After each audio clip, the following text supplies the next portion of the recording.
تعلیم کتاب ان کا کام ہے، تعلیم کتاب کا کام ہمارے مکاتب کر رہے ہیں۔ اور دوسرا کیا ہے، یعلمون الکتاب والحکمہ، کتاب و حکمت کی تعلیم دیتے ہیں۔ یہ ہمارے مدارس عربیہ جو قرآن کے الفاظ کے ساتھ قرآن کا ترجمہ بتاتے ہیں، حدیثیں پڑھاتے ہیں اور دین کا پورا نقشہ ہمارے سامنے لا کر کے رکھتے ہیں، یہ ہمارے دارالعلوم۔ لیکن ایک تیسری چیز ہے، وَيُزَكِّيهِمْ، نبی علیہ السلام کی بعثت کی جو دعا کیا ہے، اور جس سے معلوم ہوتا ہے کہ نبی کی بعثت کا مقصد کیا ہے، اس سے پتہ چلتا ہے ایک کام تعلیم کتاب کا ہے، الفاظ یاد کرانے کا ہے، تلاوت کتاب یتلو علیہم آیاتہ، ایک کتاب تلاوت کتاب کا ہے، ایک تعلیم کتاب حکمت کا ہے، اور ایک کام تزکیہ نفوس کا ہے۔ یہ نام اس تیسرے جز کی طرف رہنمائی کرتا ہے اور اس دوسرے جز کے واسطے ہمارے کان کھڑا کرتا ہے کہ کان کھولو، اور جب تک جو ہے تزکیہ نفوس کا باب قائم نہیں ہوگا، اور ہمارے یہاں تزکیہ نفوس کے واسطے خانقاہ ہیں یا ایسے انداز نہیں قائم ہوں گے یا یہی مدارس، تب تک جو ہے نبی کے بعثت کا مکمل مقصد پورا نہیں ہوگا۔ کیا کہتے صاحب، یہ صوفیہ یہ صوفیہ یہ صوفیہ یہ صوفیہ ہے، یہ تو کہنے والے ہمیشہ کہتے چلے آئے ہیں۔ جو نبی پاک صلی اللہ علیہ وسلم کو مجنون کہا جا سکتا ہے، دیوانہ کہا جا سکتا ہے، گلے پتھر مارے جا سکتے ہیں، ٹھٹھا کیا جا سکتا ہے، تو نبی کے شیطانیوں کے ساتھ کچھ تو ہوگا تاکہ نقل ہو جائے، کچھ نقل ہی صحیح۔ تزکیہ نفوس تو قرآن سے ثابت ہے،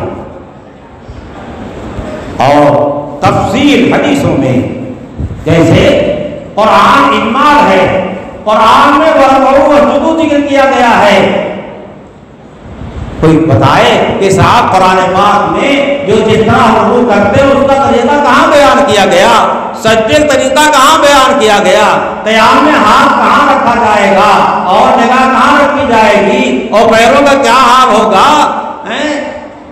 ثنا کب پڑھی جائے گی، تیب کب کی جائے گی، نہیں بیان کیا گیا نا۔ نبی پاک صلی اللہ علیہ وسلم نے بیان کیا، جبرائیل علیہ السلام نے آ کے سکھایا، اور حضور پاک صلی اللہ علیہ وسلم نے تفصیل سے سارے احکامات بیان فرمائے۔ اس کے ساتھ ہمارے فقہاء رحمۃ اللہ علیہ اور محدثین رحمۃ اللہ علیہ نے ان حدیثوں سے مسائل نکالے، حضور کے ایک ایک چھوٹے چھوٹے جملے سے سینکڑوں مسائل نکالے۔ اگر یہ مسائل ہمارے فقہاء نہ نکالتے اور حدیثوں میں غور فکر کرتے، حدیث کے مطابق فیصلے نکالتے، تو پھر آج ہمارے پاس جو ہے عمل کرنے کے واسطے بڑی پریشانیاں لاحق ہوتی۔ جو لوگ فقہاء کو برا بھلا کہتے ہیں، ان کی برائیاں کرتے ہیں، انہیں ذرا سوچنا چاہیے اپنے عمل کے واسطے کہاں سے اتنی چیزیں لائیں گے۔ ہمارے حضرات نے انہی حدیث کے الفاظ سے، عبارت سے، اشارت سے اور دلالت سے کیسے کیسے نکالا ہے، اور نکال کر کے مسائل کو چھانٹ پھٹک کر کے جو ہے رکھ دی۔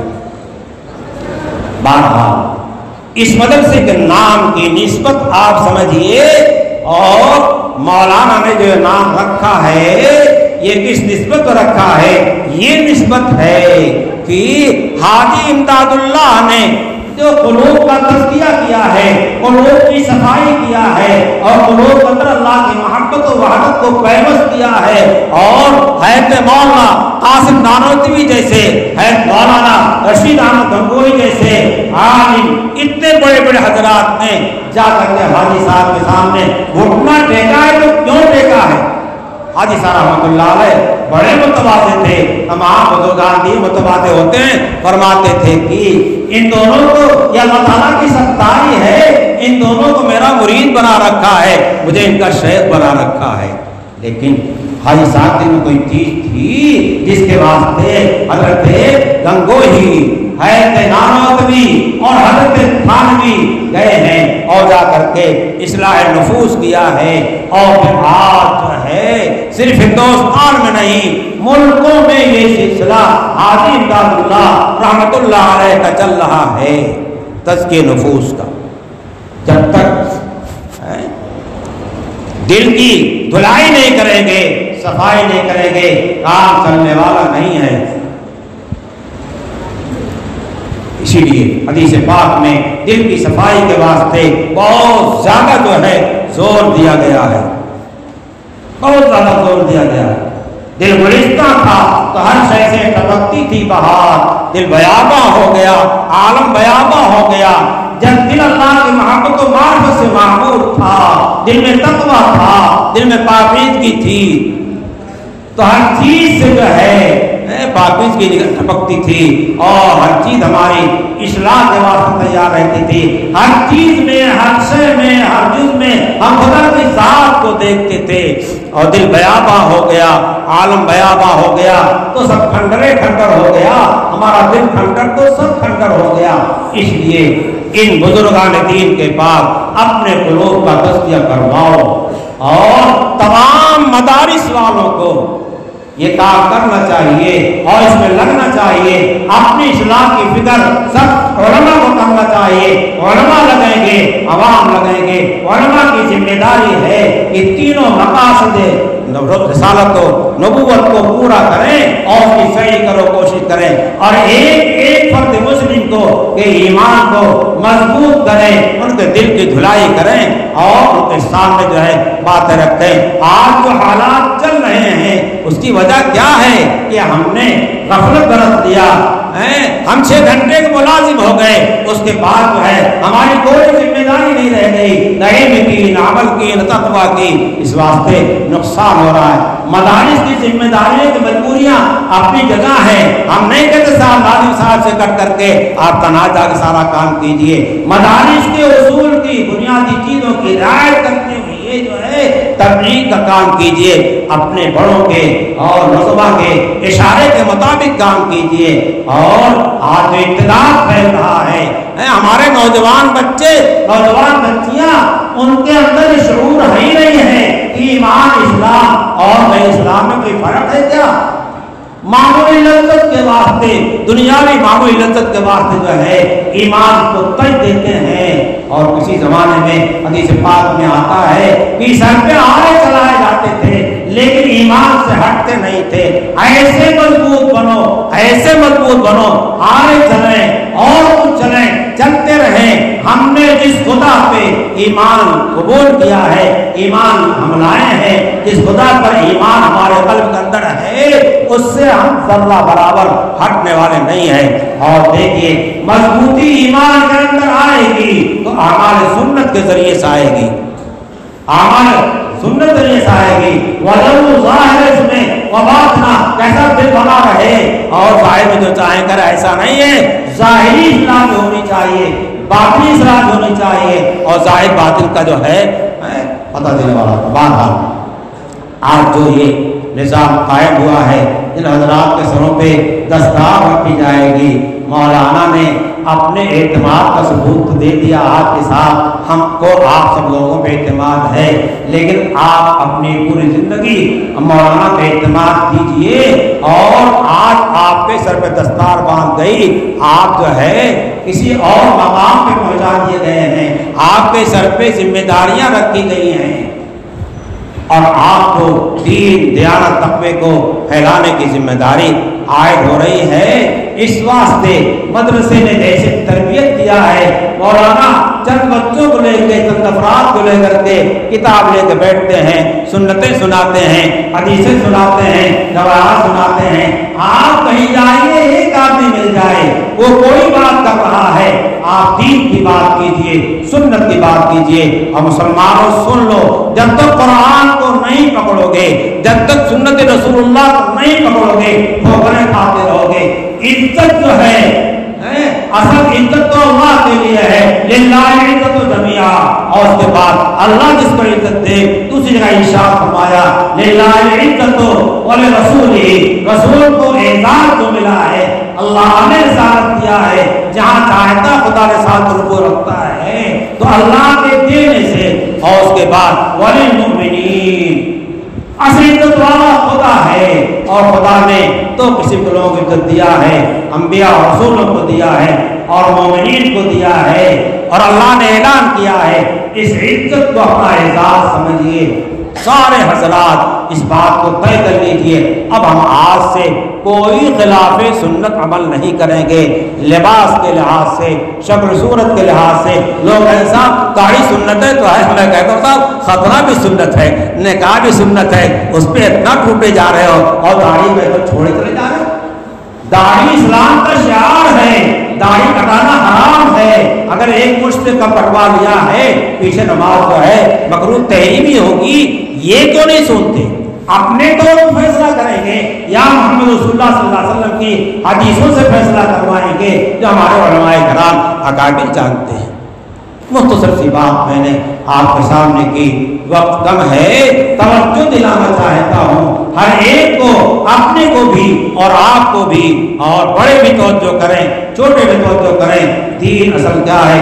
ان الدین عند اللہ اسلام، دین جو معتبر اسلام ہے، ومن یبتغ غیر الاسلام دینا فلن یقبل منہ، جو جتنا غیر دین غیر اسلام اختیار کرے گا اتنا اسلام سے ہٹے گا، دین سے ہٹے گا، خدا کے راستے سے ہٹے گا۔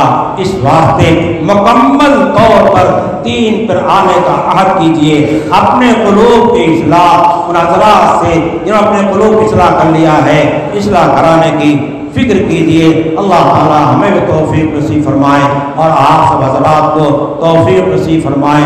سبحان ربک رب العزت عما یصفون وسلام علی المرسلین، الحمد للہ رب العالمین۔